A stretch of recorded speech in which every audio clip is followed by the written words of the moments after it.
Hi everyone, you're live on a Thursday night. It's time for the Handicap Rugby Chat That Matters. Plenty of rugby to talk about this weekend, I can tell you. And for those who have sent me messages in the week, I can tell you feeling quite a bit better. This COVID is nothing to joke about. I certainly haven't at any point felt like I needed to go to hospital or anything. But it has been a bit of a battle and tend to get tired quite quickly. So if I'm not off at any point during the show, please understand, and I'm sure the boys will carry on without me. But good to have all of you on the show, and let's introduce the guests one by one, starting at the bottom of my screen with Neil, Thoughts on Sports. Neil, good to have you back on the show. Hey Brent, good to be back. It's been a bit of a sabbatical on my side. I've let some other Julie candidates take charge, but very excited to be back. I've got a couple of very strong fancies, so I'm excited to share those tips with the boys. Excellent. And someone else who's taken a little bit of a break and has come back and looks like he might also be growing his hair along my sort of style there. It's Jordan. Good to have you, Jordan, back on the show. How's Son of a Punt doing? Thanks, Brent. Actually got a hairdresser appointment booked for tomorrow afternoon to sort the lid out. I'm beginning to look like a bit out of control, but like Justin Rowe Roberts actually. So it's time to get it under control. Son of a Punt is good. Andrew has just landed back in South Africa recently in the last few days. So he's just getting his ducks in a row, and his girlfriend's got the leash over his neck. So he's got one more week out, and I'm sure he'll be back soon, ready to take the betting world by storm again. Excellent. Well, looking forward to that. And then joining us again, a second week in a row. He made his debut last week. It's Chris Rowe at the Crow Tips on Twitter. Good to have you back, Chris. Yeah, thanks, Brent. Good to be back. Really enjoyed last week, and plenty of awesome games to get through to this weekend. So looking forward to it. Thank you. Excellent. Yeah, we certainly do have plenty of games to get through. And just to mention that Brady from Twitter will also be joining us to talk a little bit on the Six Nations and touch on the Pro 14. I think what we'll do tonight is we're going to focus heavily on the South African rugby and also on the internationals. We've got the Bledisloe Cup or Rugby Championship, whichever way you want to look at it. And we've also got the Six Nations. So we'll talk mainly on those. And then what I'll do is at the end, we've also got Mitre 10 Cup and Pro 14. And we'll touch sides with everyone and see what the fancies are there. But let's get cracking with Super Rugby Unlocked. And Chris, I'm going to start off with you straight away. The first game, I noticed that the bookmakers didn't price this one up straight away, and no doubt there was lots of doubt as to whether it would actually take place between the Lions and the Griquas after the Lions Cheetahs game last week was called off. And I've got to say, I'm quite surprised it's taking place because I don't know how much can change in a week. But anyway, I'm not going to ask any questions. And here we've had a handicap that's generally been around the 10.5 point mark, and I see now I'm just looking at Sunbet Lions minus 12.5, suggesting the money is coming for the Lions. Yeah. I was thinking Lions. My money's not on the game yet, but I had this at 10 as well. I feel the Lions are probably going to win this by more than 10, even though they've had disruptions and all of that. I've been following a lot of sport around the world, and teams that have COVID interruptions haven't seemingly been interrupted. So I don't put that much into my thoughts. And I just still think the Lions are going to be chomping at the bit to come out and put in a good performance. And I think class will prevail in the end on that one. And I also had them at over 10 points. Right, and I'm sure this is the sort of game where the guys are going to be looking at total points as well. Although I'm expecting the total points line to come out quite high here. Yeah, I was thinking of points over. I haven't seen it, but definitely a high points game for sure. Right, Jordan, this game for you, are you in the early Lions camp? I think I recall seeing something from you getting involved in the Lions. Yeah, I do like that Lions minus 10. However, it is a bit disruptive that obviously they had their game cancelled last week. I think the bookmakers had a massive celebration after everyone piled in on the Cheetahs on the board, and Cheetahs minus 2. Bookmakers were celebrating after that game was called off a few hours before kickoff. However, I think this week, Lions will probably have too much in the tank, particularly with their bench. They've got quite a strong bench with the likes of Jaco Kriel, Ross Cronje, Burger Odendaal, all coming off the player 16 to 23. So I think, if you can find something like it, a Lions second half minus 5 or 6 could be good value because, Griquas have shown that they can come out to play some good rugby. And, they did decently against the Bulls. They were slightly more disappointing against the Pumas. But I think naturally with the Griquas, they're kind of just a plucky team that hangs around. But look, I do see the Lions having too much for them, especially at altitude. And if points is anything lower than 60, I'll be striking on that, especially with Marius van der Westhuizen on the whistle. In Henrik's words, he loves awarding a try. And obviously with good weather and altitude, I think points will be the name of the game on Friday evening. Right. Neil, what are your thoughts on this one? No, but obviously there's been quite a bit of disruption in the Lions camp, but I don't think that's really too important. If we look at the Griquas side, which has got 9 changes, and they're also bidding farewell to quite a chunk of their players. I think that's Anthony Forminks off to the Sharks. You've got Victor Sekatete, who's off to the Cheetahs, and also Ian Groenewald also off to the Cheetahs. So I think that there's big disruptions in the Griquas camp. I was a big fan of the coach of last season. That was Jans van Rensburg, who's now with the Sharks. And I'm a bit unconvinced by Scott Mitre so far. I think he blew quite a good chance to get some points at home against the Pumas. So I'm very unconvinced by this Griquas side. I make the Lions minus 10.5 my best bet of the Super Rugby Unlocked by quite some distance. I think they'll have far too much in the tank for this Griquas side. Also to note is that at Ellis Park, or Emirates Airline Park, the Lions have only not won the game by more than 15 points on one occasion in the last 4 encounters. So I think this handicap's a couple of points too shy, and I've taken a big strike on the minus 10.5. Yeah, I'm with you there. I'm on the minus as well. And I also had a look back at that past results, and I was quite surprised to see how comfortable the Lions have won most of those games. But certainly that info, Neil, on the Griquas is quite interesting, because I did see it on Twitter earlier. What's the reason that the guys are leaving now? It seems a funny. I mean, I suppose normally it would be the off season, so they're moving. Has it got something to do with that? Because I mean, it does seem strange for them to be leaving after a couple of games. So how it works is that obviously the Super Rugby Unlocked was due to unprecedented times. So a lot of the contracts were due to expire in October. So that would have been ahead of sort of the new season. So it would have linked up with the squad for pre-season. So pretty much the contract's coming to an end at the end of October, which is this weekend, and then from 1st of November, which is from Monday, then they'll be allowed to link up with their new unions. Yeah. Okay, very interesting. So yeah, I'm also very firmly in the Lions camp there. Just to welcome Jay Squeezy, says he's a massive fan of the show, and he's watching on Twitter through Periscope. So we are going out on Facebook, and we're also going out on Twitter, and of course YouTube, which is really our bread and butter. Let's move on to the next game though. Pumas up against the Sharks, and here we've got Neil, and I'll start with you. Pumas plus 9.5, Sharks minus 9.5. I'll tell you straight up, I'm leaning towards the Sharks on the handicap here, but gee, it's just difficult to have faith in them after the way they played against the Bulls last week. And the Pumas, on the other hand, nearly beat the Stormers. No, Brent, I know it's a bit of a weird one. This initially when it came out, I was quite quick to jump on the 7.5 that was available at Bet Exchange. So I thought I was sitting quite nicely there. And also I thought I was going to have a big strike at the Sharks minus 9.5.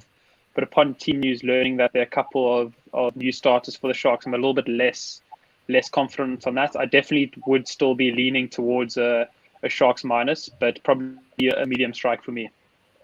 Right, medium strike on the Sharks minus. Let's go to Chris, get his opinion on this one. Yeah, I'm in the same boat there.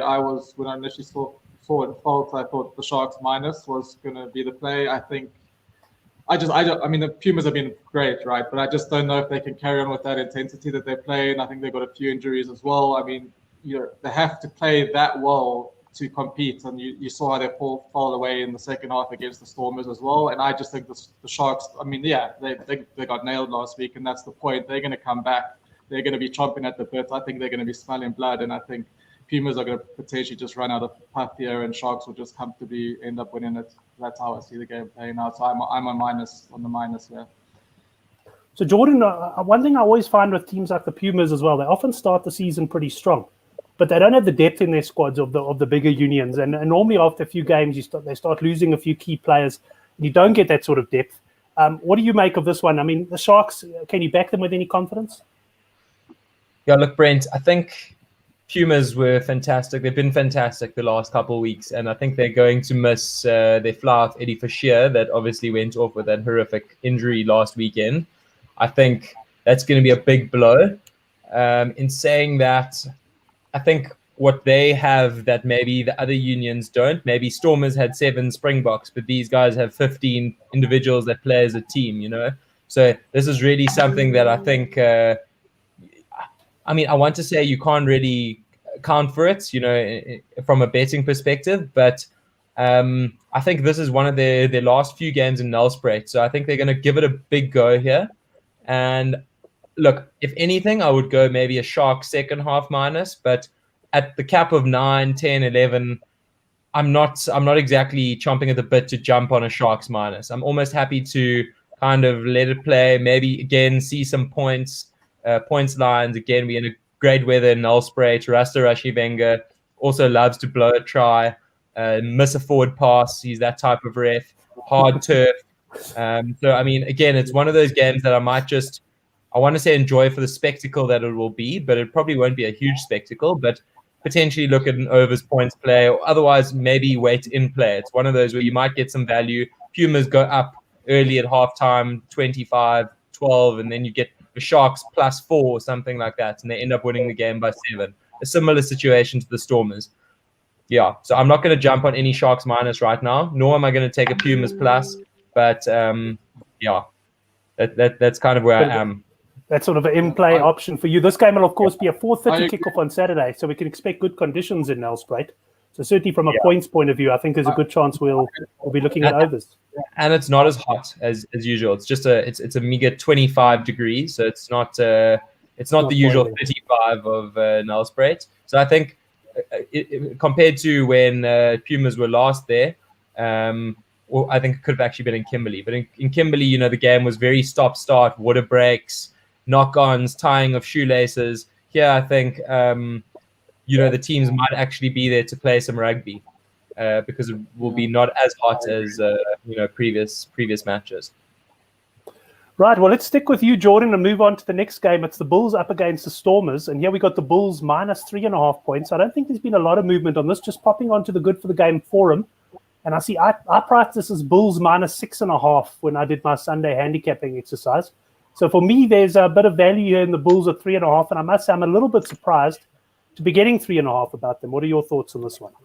But Brent, I've actually even seen Bulls -2.5 at 9-10 at Super Bets, and even Bulls on the board at 7-10. And I'm with you there. I think Bulls is definitely the play. I think after last week's performance against the Sharks, and with Jake White kind of getting the ball rolling and some momentum going, I think Bulls will look to obviously assert their dominance on this league campaign with a win against the Stormers here. And here, Stormers, obviously, they get Kitsoff and Skara back from COVID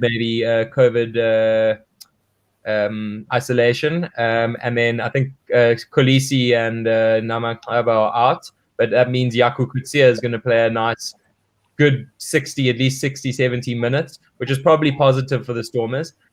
But look, it's going to be a tight game, and I've read quite a few articles that said it's going to be a very forward battle game. It's also one of those where I'm going to take a play on Bulls -2 or -3, and then I'm also going to look for an unders play here, and I think it's going to be a Mornay Steyn versus Damian Willemse type of affair. And Damian Willemse hasn't exactly been kicking his goals, so I think unders is a good shot. And anything, I mean, if I can get 50, 55, I'll absolutely jump on that in an instant. Yeah, I know when the Bulls and the Stormers meet in Super Rugby, often I've been tempted into the fact that it's loftus and it's good conditions and to go for points. And more often than not, they're very low scoring affairs. As you say, lots of kicking, trading blows there. I see Neil has disappeared. He must have had a bit of a connection problem. We'll go over to Chris on this one and get your thoughts on it. Bruin Faris saying, Chris, that the Bulls -3.5 looks a gift. Do you agree? Yeah. Well, I was on the Bulls last week, wasn't I? So I was pretty stoked about that. And I like I was saying on Twitter, I just had a feeling the Bulls were going to put that performance together. It was coming. You could just see in phases when they did click, they were almost unstoppable. And I just thought they were going to do. They had to do it, and they did it.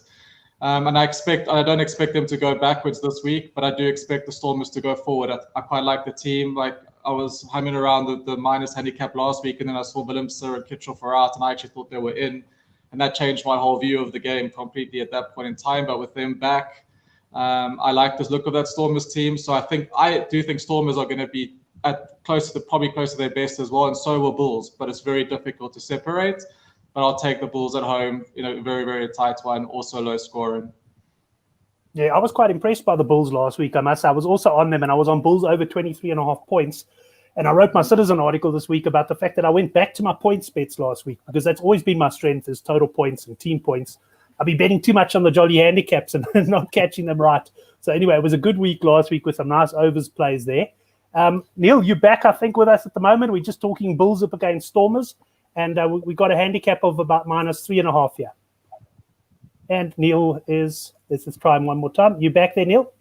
Yeah, we're good. Yeah, we're good. Yeah. Oh, okay. No, Brent. Yeah, talking Bulls. This is one-way traffic for me. I think when I was watching the Stormers game last Friday, there was only one thing I saw the whole game, and that was the Coastal boys with their hands on their knees. I think it was embarrassing that the fitness levels that the boys from the coast showed, and I think that it's going to be similar this week. I think it looks like Jano Augustus, aka the Trocky, ate all the pies along with Francois Herber in the off season. I've got nothing for the men from the Cape. I think if this game was played at Newlands, it would be a completely different scenario. But up at Loftus, at the altitude, the lungs will be burning with not even 20 minutes to go. 20 minutes into the match, the lungs will be hurting. So I think if there's only one way to go on this fixture, and that's Bulls at home, Bulls to ride the momentum. And I think that I know we harp on a lot about the Jake White factor, but if there's one thing that he does do, is he does bring a bit of a new resilience to the home fixtures. He loves to win his home fixtures. So I expect a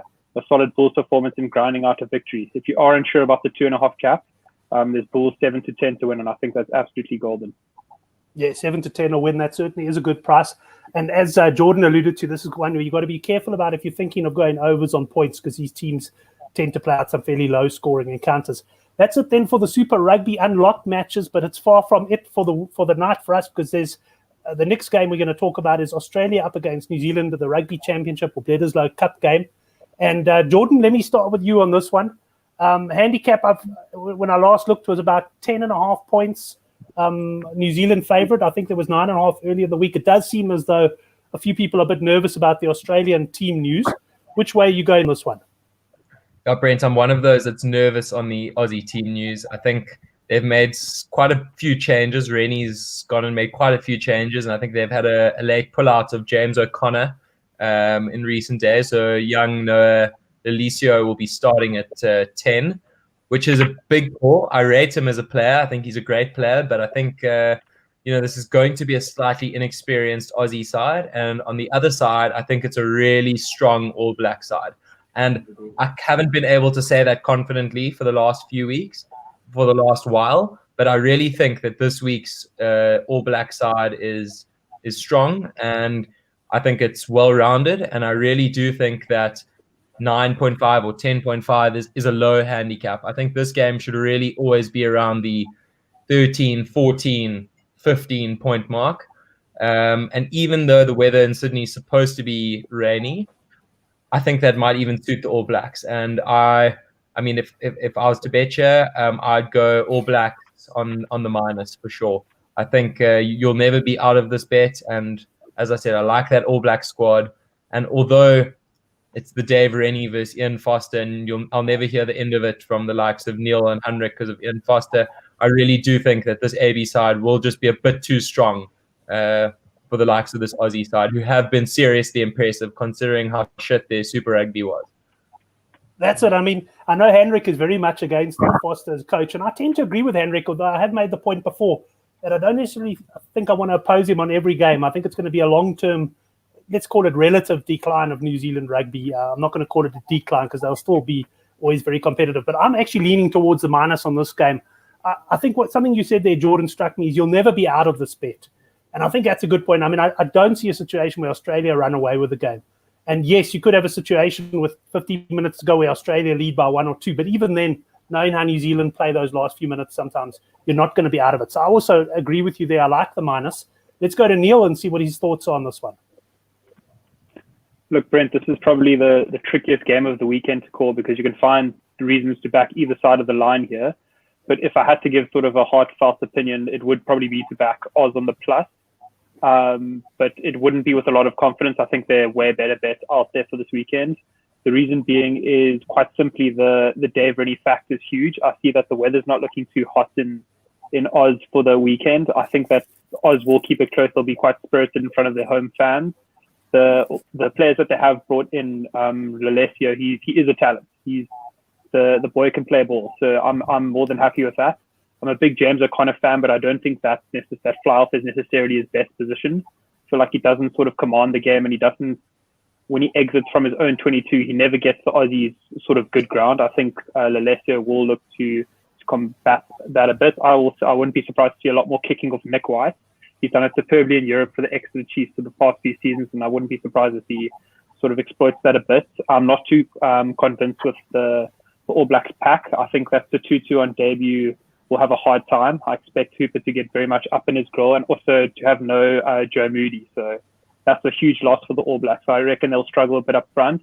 But a big worry for me is the lack of ball carriers in the Aussie forward pack. I can only really see sort of Matt Phillips, Salakai Lotta, and maybe Harry Wilson as the big ball carriers getting over the advantage line. Tupou's been demoted for the bench, so he's not going to be doing too much work there. So yeah, it's a tricky one. I think if you are in the Oz camp, you're going to have some proper squeaky bum time for a good 80 minutes. But yeah, if I had to lean, I would definitely lean towards an Aussie plus, but probably not with a lot of confidence. And I haven't had a strike yet, so it could be a game I sit off and just enjoy the spectacle for. Right, and I'm sure total points here are going to be quoted fairly low. Jordan, have you seen any total points quotes here? I know the weather is not good. I haven't seen any points, but I know the last two games have both been unders. So, I mean, I wouldn't be surprised if this game came out around 45 points. And even then, I think could be the play. No, I tend to agree with you there. Chris, your thoughts on this one? Yeah, well, I did get the -9 early doors. I just, as I've been commenting, like when it's given to me for New Zealand, I would take it. And I mean, New Zealand have covered 9 points in this match, I think 90% of the time the last 5 years. So I'm not worried about New Zealand at this point in time. Yeah, the coaches changed. I think the first game between the two was always going to be close. I think with the new coaches, haven't played in a while, rainy weather. So I was all on the plus. That plus 19 was way off the mark. This is pretty close to now, and I saw enough from New Zealand last week that if they want to win and you want to write them off and they want to play, they're still the best. And for me, yes, Dave Rennie is there, but he's 3 games in. Australia will be strong in the years to come, no doubt. But this match, this team versus this team now, I see it as a mismatch. They might fight for 60 minutes or so, but I think eventually the New Zealand will wear them down, and it's going to be, for me, probably typically the last 15 minutes that eventually they go through. I love Sototo all through the Super Rugby season. I thought he was great. I think he'll be fine. I agree with I like the balance of this New Zealand side. Yeah, the losing the prop Moody wasn't good, but I like Whitelow coming back. I think he'll offer a lot of stability there. I like Leonard Brown. I think he complements Mwanga inside quite well with Gudu. I don't really like Gudu, to be honest. I don't think he's world class, but I think it seems like it's giving Mwanga more freedom to play with more freedom, and Barrett's floating around there. I think they'll be fine, and I think they will win. They'll cover the handicap. Like, it might be close. Like, it might be like 12 points in the end, but I think they're okay on the handicap. And if they do, my feeling is, and if Australia do cover it, and the handicap comes this next week, they're not living. I don't think they'll live with New Zealand next week. New Zealand will eventually just grind them right down. I think to play New Zealand back to back is like. That's the pinnacle. That's brutal. So I don't think they're ready for that. But they might be in the few games to come. That's my feeling. Right, and Neil was suggesting there the 1-12 could be worth an option. You'll probably get around 16, 17 to 10 on New Zealand there, 1-12. Chris, we'll stay with you for the first of the Six Nations games then. So some great international rugby to look forward to. Yeah. This one, Wales against Scotland. We got Wales at home, -6.5. Yeah, so when I looked at both the France and Wales game, I loved the minuses, but as the last 2 days have gone by, I have switched on to the pluses, and on the pluses probably quite confidently. So one of my favorite bets of the weekend is actually Wales 1-12, because I mean, if Wales win, it will probably be close. They might not cover that handicap, but I do not see them winning by more than 12. I think Scotland will hold them below 12. So I like the 1-12 and prefer the plus. So yeah, that's where I'm looking. I also think there could be some nice points in this game. I don't know if the roof will be closed or not, but I think there'll be points in this game as well. Both teams will score over 20 points as well. So that's where I'm leaning. And I think Scotland can win this game, but I just think Wales right now will win it. But I need to see Scotland prove that they're winners week in, week out. They got the ability, but they don't have this winner mentality. It's frustrating because this team could probably do it. But this week I don't think. I think Wales will just keep it at bay. Well, someone who does have a winning mentality, we'll welcome to the program now. He hasn't been on for a while. His son must be fast asleep. He's looking forward to talking some Six Nations. Brady82 on Twitter. How are you, sir? I'm all right. Evening, lads. Actually, I just texted you guys because we changed time in Europe, and I guess you didn't. And my son is not fully asleep, so I might have to leave the show at any time. Just to let you know, I didn't know that you didn't change time in South Africa. So just to let you know that. So I'm going to try to be as quiet as possible because he's about to sleep, but not fully. So let's finger crossed for that. But good to be back on the show and good to see you guys. Excellent. And the guy's just pointing out in the live chat, Brady, that there will be no roof on this particular game because it's not being played. So that's something. Yeah. So, okay. Yeah, all the games are playing in the Scarlets Stadium. In the Scarlet Stadium, okay. Yeah. And what are your thoughts, Brady, on this one? I think I would go with the Scotland cap here. And I think I was quite impressed by Scotland last weekend. I think they've got like 3 or 4 players that are back, the Exeter players that are back. I think Finn Russell, if he's in a good day, he's a magician. He can do anything. And I don't rate that Welsh team. I watched the game against France, obviously, last weekend. Dan Biggar is, it's not the player that he used to be. I think they are missing a couple of key players. Navidi and Moriarty in third row are key elements to me. They are missing. Liam Williams is back, but same, not the player that he used to be. So I think the Scotland plus 6.5 seems juicy, or you can get maybe either team by 7 or less. I think could be a nice move, but I think Scotland could do something here. I really hope they do. I haven't checked the forecast, but if the forecast is good with Finn Russell, I think that could be an interesting game. Yeah, well, let's see what Jordan's thoughts are on that one. Jordan, I must say, I was actually leaning towards Wales on the handicap here a little bit, but quite a lot of sentiment for Scotland. It certainly wasn't one I was very strong on. What are your thoughts?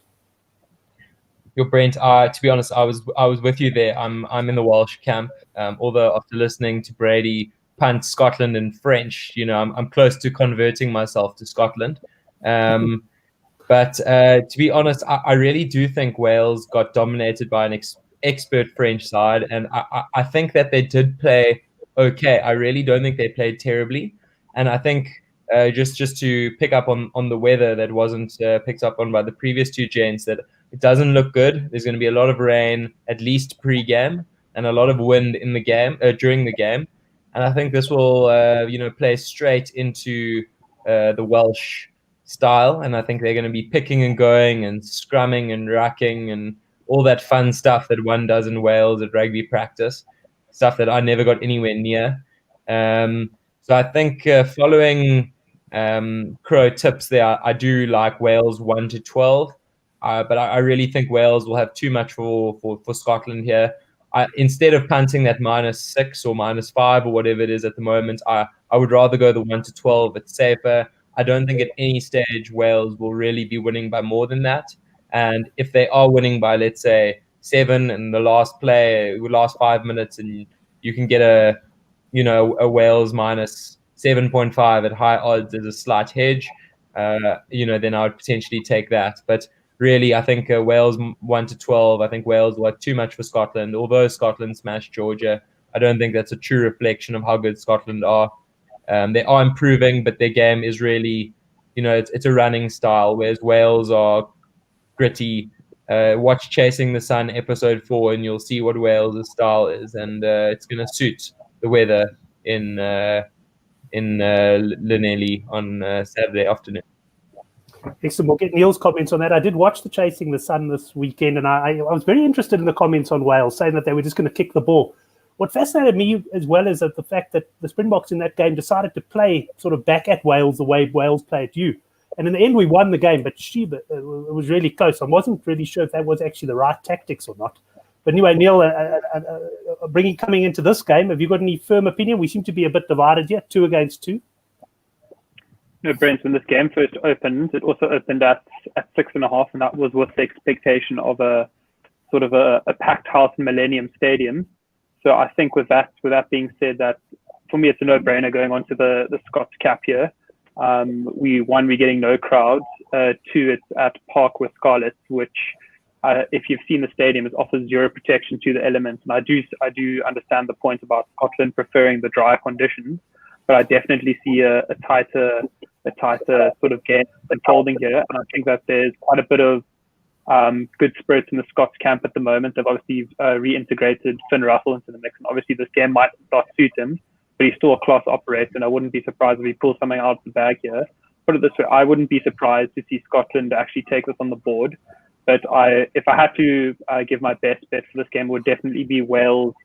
Wales 1-12. I think that they'll just sort of have just enough to get over the line. They're not going to win the game by too much, and yeah, they should have enough in the tank just to sort of scrape through on this one. So yeah, Wales 1-12 for me is definitely the right place to go, and I think we can get it about 15-10 is the best price I've seen. Right, Neil, we'll stick with you then for the next game. Italy up against England. England, of course, will be going for the big win in this game, including points difference. And here we've seen an opening handicap, and I think Jordan and maybe yourself got on, I think, minus 25.5 early doors, and that has gone up through the ranks. It was minus 28.5, and I now see the handicap out as big as 31.5. What are your views on this one? Is it going to be a walk in the park for England, as the betting suggests? So as the permutations stand, England have to win the game by, or get a bonus point, but at worst case scenario, they have to win the game by 24 or more points. And they're playing first, so they will obviously go play the game with worst case scenario in mind. So they will look to obviously sort of trounce the Italians in this. So I think at 25.5, I think that was an absolute gift. But nearing towards the 32.5 region, it does get a bit tricky, because if the Italians sort of score 10 or 12, then obviously England need to score more than 44, 45 points, which they're more than capable of doing. But away from home, obviously no crowds, it can sort of get a bit tricky. And as we saw, the Italians scored a late try, and I think they'll probably break a few hearts on sort of extended island minuses. So that's always an option. But I think at 25.5, it's a no-brainer. Right, let's go to Brady and get his opinions on this game. It's a big handicap, Brady. Yeah, well, same as Neil. I jump on the handicap. I think Sunday night or Monday early morning, 25.5, no-brainer. When you know how many points England needs to win with. That said, no, it's reaching 31 and might go higher. I wonder if the Italy handicap at halftime may not be the right move. The reason behind that is they've been playing a game when England didn't play a game. Farrell is going to play at fly half. He hasn't played for a few weeks. Furbank is playing fullback. I don't rate him at all. And Italy, as usual, they can play 50 minutes, 55, and then that's it. That's the end. They disappear from the pitch. So I wonder if they're not going to do exactly as last weekend against Ireland, which they're going to say stick, and then suddenly disappear. So I'm heavily involved on the 25.5. I must say, like, it's one of the main bait of the year, because this one was golden. But I'm going to be looking at the tries, obviously, for England, but I think it's going to be try. And maybe the handicap halftime for Italy, just to see if it's reaching 16, 17. Might get involved there, but that will be very, very low stake on it. Yeah, because chances are all you'll need probably is one Italian score in that first half, maybe to land that handicap. Let's get Chris's opinions on this game. Yeah, so obviously the minus 24 was obviously the right one. Definitely, if you got it, you got on it perfect. At about 30, where it is now, not so keen at all. England are going to win well, and Italy did score points last week, and they can probably do the same. But maybe opposite to what Brady's saying, I actually feel that England are going to have a very fast start here. I think their starting team is great. I don't like the reserves at all, and I worry for them if it's like a 5-point game with 60 minutes to go. That bench doesn't look like it's going to set the water light, to me at least. So my feeling is that they're going to go gung-ho in the beginning and get that lead out as fast as they can, and it'll probably turn into maybe a sloppy game at the end.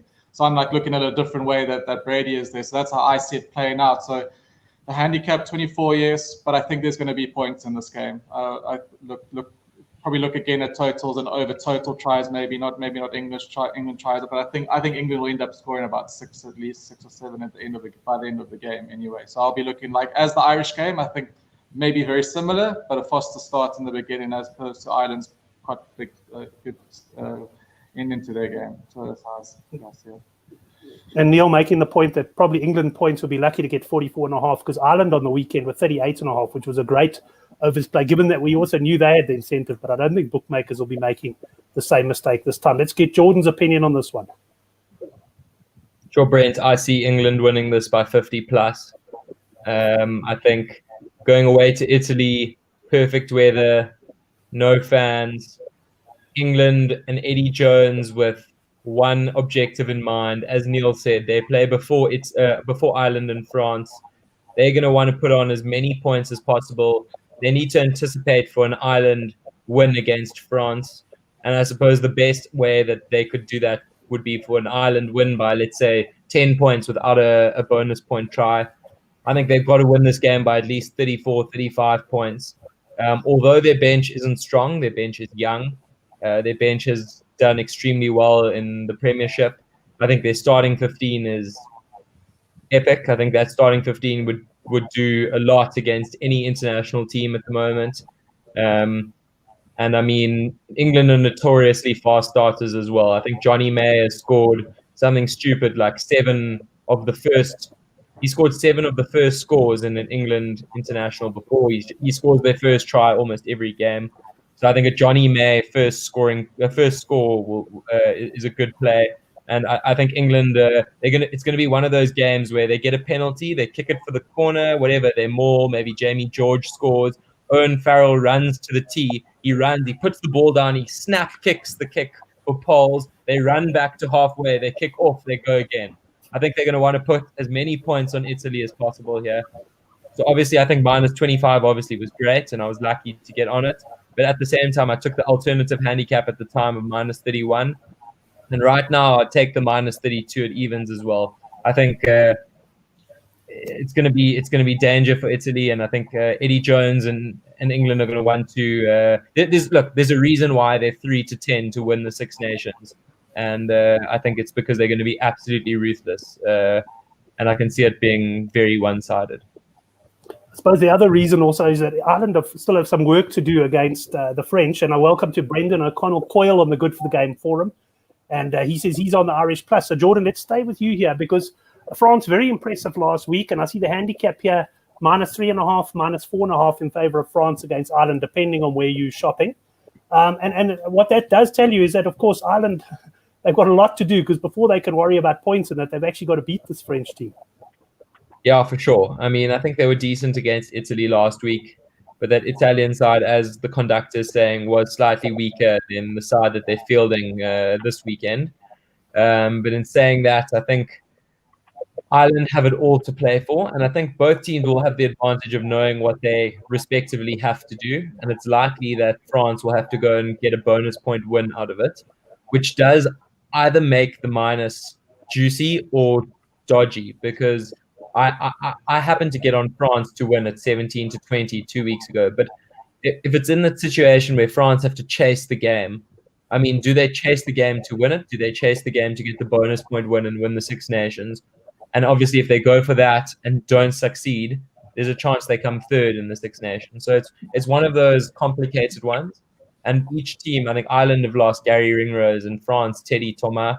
But look, both teams will know what they need. And France are playing beautiful rugby, and that's where I'm in. My heart says France. I want France to win. I think I never want England to win. So if anything, I would love France to get a bonus point win and somehow pull the rabbit out of the hat. But for me, I'd take a France minus 2 or 3. Right, France on the handicap there. Let's see what Thoughts on Sports says about that one. No, Brent, I think when I was last in the show about a month or two back, I mentioned that I really fancied France to beat Ireland in this game. I think it was trading at about 17-20. I thought that was a huge gift. And when I look at this Irish side, I like, with all due respect to what Conor Murray and Johnny Sexton have done over the years, but for me, they're has-beens at the moment, and you just cannot compare them to the quality that sort of Antoine Dupont and Marc possess at the moment. They're the future, and I just think that this Irish side just doesn't vote a lot of confidence for me at the moment. And France, it's all France for me in this. Probably I was quite strong on France to win, so I've obviously laid that down. But at lines that are still available, I think France minus 1.5 on the first half cap, absolutely golden, and that you should jump on that. And I'll also take some France 1 to 12 because the Irish don't often lose by too much. So yeah, those are the two plays for me. I think in the Six Nations, the France minus 1.5 first half cap, and I think you can get it about 0.83. I think that's absolutely golden. Right, Sean Nicholas, if he's watching, that's golden. Sean, you know that word very well. Let's bring Crow Tips in here. Crow Tips, what are we looking at in this game? Yeah, obviously I was big on France last week, and obviously we all saw what happened there. But I'm not as confident this week on France, just purely because I think the Irish will be aware of what they're about to be up against. They also want to win as bad as them and England. I just think that right now, with these pressure games, I would trust Ireland over France. I think France still need to prove, that they're looking great and dangerous, but it's France. And I want to see France put like 2, 3, 4 solid back-to-back performances before I go in with like huge confidence. I just think last week, after the break, I think Wales were cold. They dropped the ball in the beginning, and Wales probably thought, we just have to play a bit here and we win. And then France stung them hard. I don't think Ireland are going to be like that, and I think Ireland will be up for it. So I haven't actually done anything yet. So it's a tough one for me. At the moment it's just the feeling. I think Ireland will know how to grind this one out. I don't like. Is it Fiku on the wing now as well? I'm not so sure. I mean, that new centre's not bad, but if they start getting a little bit confident and cocky, I think they could start making mistakes, and Ireland will ground them. But I want to see France do what they did last week, and I want to see them carry it on. So I want to see France win, but I think Ireland are maybe going to sneak it. No, I'm not so sure I want to see all these good France performances. I was hoping to get 10, 12 to 1 that they win a World Cup in a few years' time, but that's not going to happen. Everyone, including Clive Woodward, starting to talk them up as World Cup winners. So I'm not too happy. I'm not too happy about that. But let's go to Brady on this one. Brady, this is going to be a very good game to watch, and obviously a lot will depend on the mindset of like an Irish team coming into it. Yeah, agree. So I took France 8-10 3 or 4 weeks ago, heavily involved in that. I still believe France is going to win that game. Just to repeat what has been said earlier, I think Murray and Sexton are the past. Dupont and Tamac, this is the future. This is one of the best pair at the moment in the world. And Antoine Dupont is one of the best scrum half in the world at the moment. I was very, very into it, a bit less when I saw the team news today. So I don't understand why Fiku is going on the wing. I think with Vakatava is the best pair of center we've got. We've got a wing that is called Retier, who was the best try scorer in the top 14 last year. He's on the bench, but for me, he should have started the game, and we should have kept Fiku on the in center. But that said, Galtier did exactly the same. I think it was in the Six Nations when he moved Fiku on the wing when Peno was out. So I think Galtier is sticking with what he's got in his mind, which is good in a way. Something else that I will be looking at is if England wins by 35 or 40 points, you might have those teams, Ireland and France, looking for a bonus try win. And to me, the over tries could be the move on that game because if Boss needs to score 4 tries each, you might end up in the game where they're not going to go for the post and they're going to go for tries and tries and tries and tries only. So I'm going to wait for that to open, and I think maybe at halftime on the English game, I'm going to make a move on that. But France and probably either team by 7 or less. I think it's going to be closer than I was expecting because of the team news. One thing about the Irish team, Stockdale as that fullback is, I don't know why he's there. I think they've got Zibo, who should be in the squad for me. That's the last thing I want to say. But France for me, hopefully. Okay, so it's quite a good tactic that I think to wait for the halftime of the England game because that is going to have a big impact on the latter game. Braden, I'm going to stay with you though. Let's go on to a little bit of. We've talked about Six Nations. I think I've got everyone's views on both of those games, or on all 3 of the games, should I say. So we'll touch on a bit of Pro 14 now, and then anything else you want to touch on in Europe. What I'm going to do is I'm not going to go through each game. Let me bring up some of the betting here, but you run us through in the Pro 14. what it is, whatever you fancy in the Pro 14. Just run us through your selections, and I'll ask other guys to do the same. Well, unfortunately, the game that I targeted has been cancelled. So I was on the Connacht -10 against Treviso. But the game has been cancelled earlier today, unfortunately, because that Connacht team is playing an incredible rugby at the moment. I was impressed by the quality, the way they were playing. So that's a shame. I'm going to be, depending on the forecast, I'm going to be looking at points. I think the Cardiff-Ulster could be a cracking game if the weather is good in Cardiff, which doesn't seem to be. For the rest, to be honest, I'm not touching without team news. I think there's so many turnover and things like this going on at the moment that it's almost impossible to go on a game heavily without the team sheet. So I'll be waiting for the team news on the Pro 14. Excellent. Well, let's run through the other guys, see if there are any fancies on the Pro 14. Jordan, you're next. Yeah, I mean, I don't have anything too strong, but I do like Ulster -2 or 3 against Cardiff. They were fantastic last week, and really took care, I think, of Dragons. The words of Dave, Dragons are a pub team, but Ulster were fantastic. And then I also like Ospreys away in Palmer against Zebre to cover -7 or 8. But again, obviously these games on Sunday, there's no team news. I haven't really looked at the weather, so I don't say it with too much confidence, but they're the first two that really stick out to me. Right, Neil, let's get your thoughts on anything in the Pro 14. I hear what the guys are saying on team selection. That's why we're not going to spend too much time on these. The team selection, obviously crucial, as everyone's mentioned. I think for me, a big standout would be the Ulster -2.5. They do still have a decent lineup, even with the internationals gone. I see it's now drifted out to 3.5, but I'm still more than happy to take 3.5. I think that'll be probably my only play on the early handicaps here. So I still think at 3.5. I've also seen it at 5.5 elsewhere at some other bookies. So 3.5, I think that's cracking value, and I expect Ulster to do the business here. Right, and Crow Tips, let's get your views on the Pro 14. Not much as well, same with the guys, but it's the Ulster Handicap and Ospreys. Those are the only ones that stick out, but again, I would wait until Sunday if I do anything there. Right, well, I'll stay with you then, because we're going to go into the Mitre 10 Cup as well, and we'll do the same thing. We won't have time. The show will be about 3 hours long if we run through every game. So just take us through on the Mitre 10 Cup, if you fancy anything this weekend. Well, Canterbury, interesting one. They were an absolute disaster last week, and Otago have obviously been playing quite well.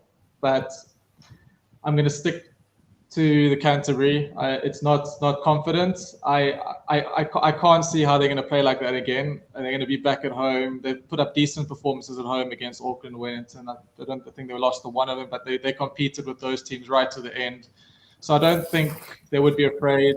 So I think I'm going to go with Canterbury on that one. I like Wellington. Tasman are a great side as well, but Wellington are playing awesome as well. I mean, I was on that Counties Manukau Plus the other day as well against them. But I don't know if anyone was watching. They gave away 3 intercept passes in the second half, which shattered dreams there. Which was a bit frustrating. So Counties were quite good there, but Wellington are solid. I think in the game like this, it's going to be tight. So, but I'm gonna go with Wellington. The other ones, I don't have any real fancy. Those are the only ones. And again, Auckland on I like Auckland, and I'm gonna Waikato are good as well. But I think Auckland what's the handicap there? Plus -6.5. Right? -6.5 Auckland. Yeah. So it was -4. I like that. -6 is getting a little bit dodgy for me.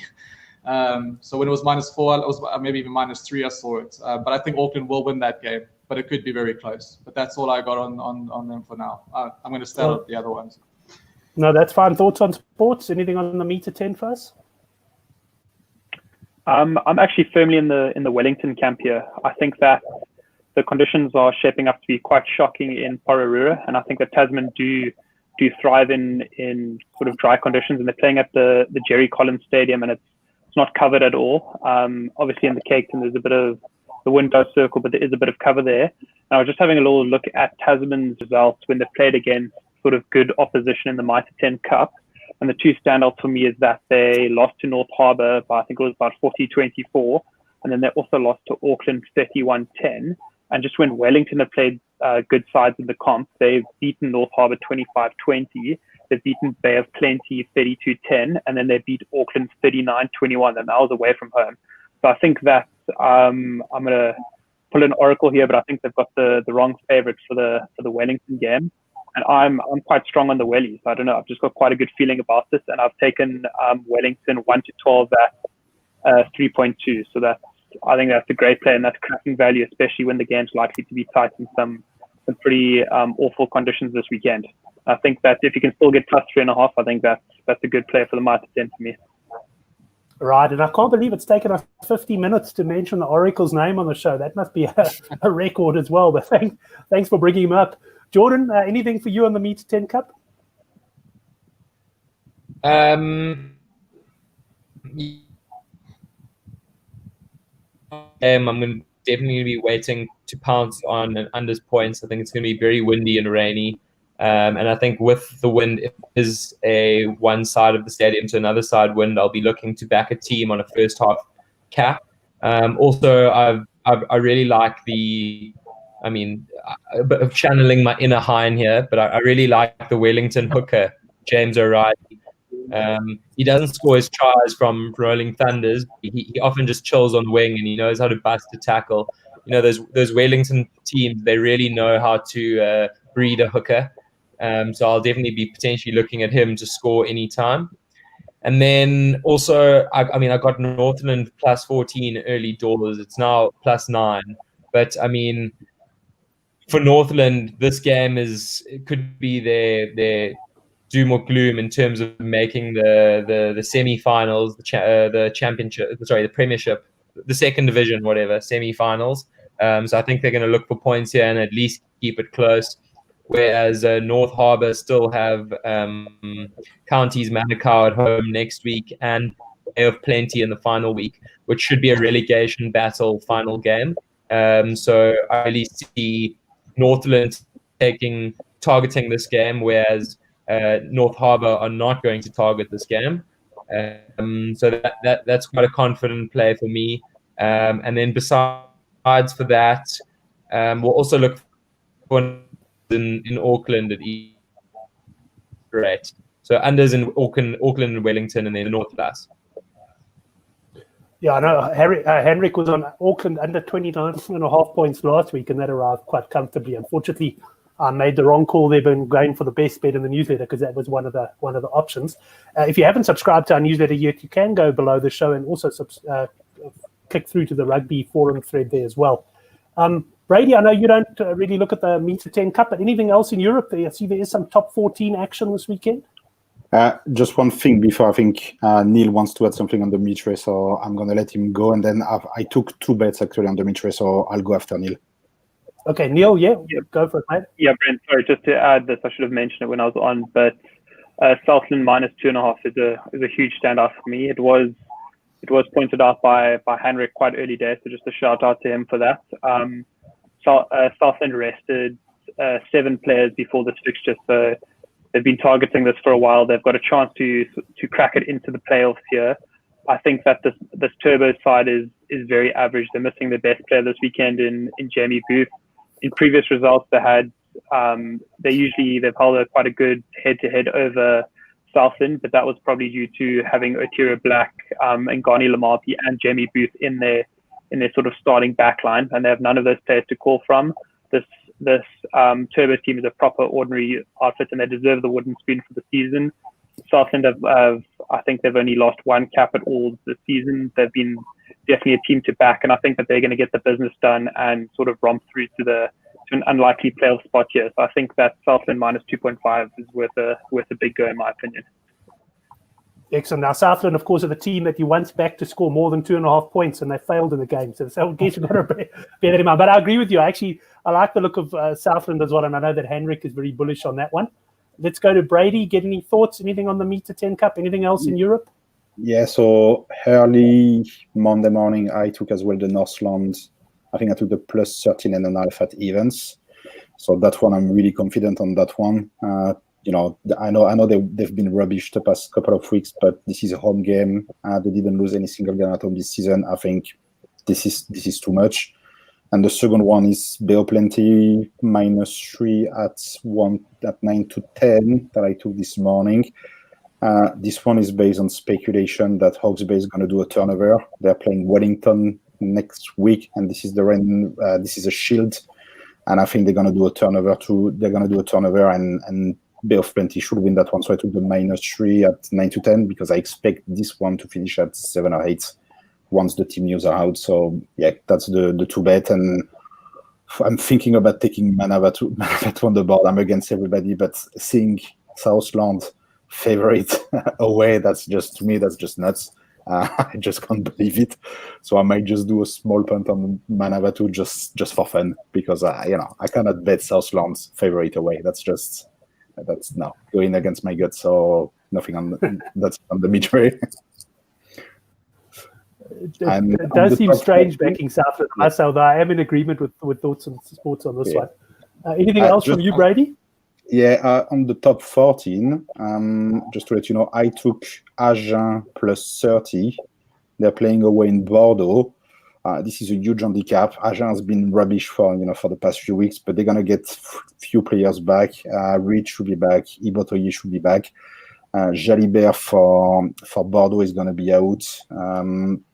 So there's quite a lot of players, and Bordeaux has been crap. I watched the game against La Rochelle on Sunday night. God, they were awful. I think they waited 55 or 56 minutes to score the first points. That's not the Bordeaux team we know. So yes, we expect them to bounce back, but 30 is too much. This is too much of an handicap. The second one that I took is Clermont away in Brive. And the main reason why I was expecting the Georgian and the Fijian players to be out this weekend in the top 14.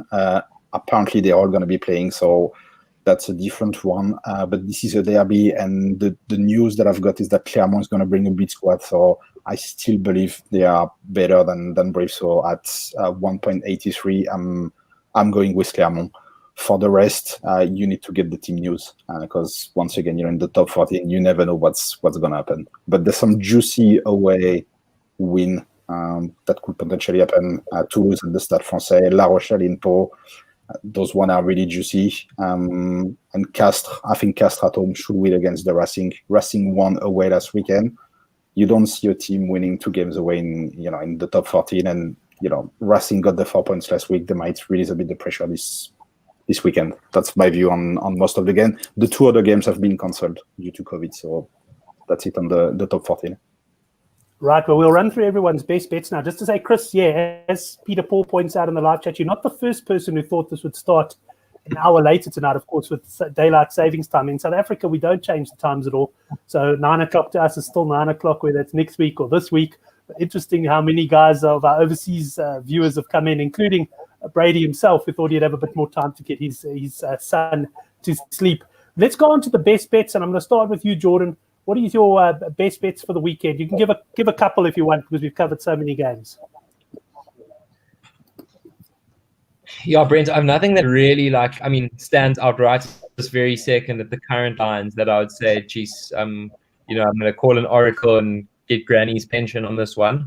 But I'm going to be, I'll tell you, I'm going to be targeting in a couple of games, particularly the Wellington, Tasman, or the Saturday. I'm going to be looking at unders there. I really like England minus. I think it's probably too high. If you can still get a minus 28 or 29, I'd look at an England minus 28 or 29. Otherwise, Northland plus 9 or 10 at the moment is what you can get. So I mean, either Northland or England for me at the moment. There are no real points lines out, unfortunately, and often there's value in points. Yeah, I'll certainly be focusing largely on the points lines. Let's get Crow Tips as best bets for the weekend. Yeah, I agree. The handicaps are actually quite close and tough this week, and I know the points aren't out, but if I had to give my top ones at the moment. I like the Sharks Pumas on the over points. If it's around 60 even, I would be going overs there. I like the England Italy overs on the tries. If it's around 7, possibly even 8, but if it's at 7.5, I would still take overs there. I think England will get points. He'll be scoring a lot of tries, and Italy might get 1 or 2. And actually, what I actually follow Brady. I have actually been following a little bit of the top 14 recently, and I straight away like the Argent plus 28. I think that's just far too high. I think that actually looks one of my favorite bets of the weekend actually. So Argent on the plus 28. So those 3 players are my most confident ones at the moment. And I like the Wales 1 to 2. Now that they're not playing under the roof, and Scotland can't throw the ball around with Hoggy and Finn Russell and those guys, I think the 1 to 12 is solid now for Wales. So that will also be a big play for me. Excellent. Let's get thoughts on sports. Best bets of the weekend. So in no particular order, Lions minus 10.5, and Ulster minus 2.5, Southend minus 2.5, and Wellington plus 3.5. Probably closing in on Wellington plus 3.5 as my strongest fancy for the weekend. Excellent. Well, I'm going to have to watch this best bet section and try and determine which is the newsletter bet. Well, I must admit, I'm also leaning towards the Lions there. I do like the Lions on the handicap. So if there's a bit of 10.5 available, I'll probably pick that as potentially the newsletter best bet. Let's, Brady, get your best bets of the weekend across all competitions. So that's going to be England on the cap. So I took the 25, but I think even 28, 29, it's still a good bet. I think France on the board is going to be a good one. I think they have a better depth than that Irish side, but if you want to take France, just wait. I expect the odds to get up Saturday morning when the Irish people are going to go to the bookmaker and place a lot of money on the Irish side. This is what I expect to happen. So, it's 1.6 at the moment. It's going to be 1.7, 1.8 close to the game. This is what I expect, especially if England is winning with huge score, you might get some decent odds. And I'm gonna wait for the tries on that game. If it's a dry forecast, I can see 5-6 tries in that game easily. So I'm gonna wait for that. And Agen plus 30 that I took, I think to me that was too high, especially with the news that Jalibert is out, the fly half. That's too high. So that's the 3 main bets for me. Excellent. Well, we got a great selection of bets there. So thanks very much, first of all, to all the panel who joined me on the show tonight, and then also all the guys in the live chat. Of course, great contributions there and always makes the show as well. But that's it, gentlemen. We've got a big weekend of rugby ahead. I'll be watching a little bit of cycling as well. I know I'm probably one of the only ones who will be watching the cycling and betting on that. But guys, have a great weekend. Jordan, have a good one. Tell Andrew we expect to see him back soon. Shall do. Thanks, Brent. Excellent. Chris, good to have you on the show, and we'll see you on Twitter. And thanks also to the Thoughts and Sports. And Brady, your son managed to stay asleep for the whole show? Yes, it looks like. He didn't come to the room and didn't come on the show, so that's fine. But next time I'll bring him so he can give his tips. Excellent. Well, at least I managed to stay awake for the whole show. Not like last week where I started fading towards the end. And Thoughts on Sports, it's finished with you. Thanks very much, man. Good seeing you again, and look forward to having you on again soon. Yeah, Brent, cracking show. Good luck to all the boys out there on the punting, and let's get the bookies hard this weekend. Yeah, let's hit the bookies hard. If you are new to our show, do go down below, hit the subscribe button, and in the description box below we got the betting Stigs lines as well. He did make a point, I think it was Northland that he was looking to oppose. He said don't back them, but I know a lot of the guys are going against that, and a couple of useful links down there as well. Thanks very much, everyone. Great show, and we'll see you next week for the Handicap Rugby Chat That Matters.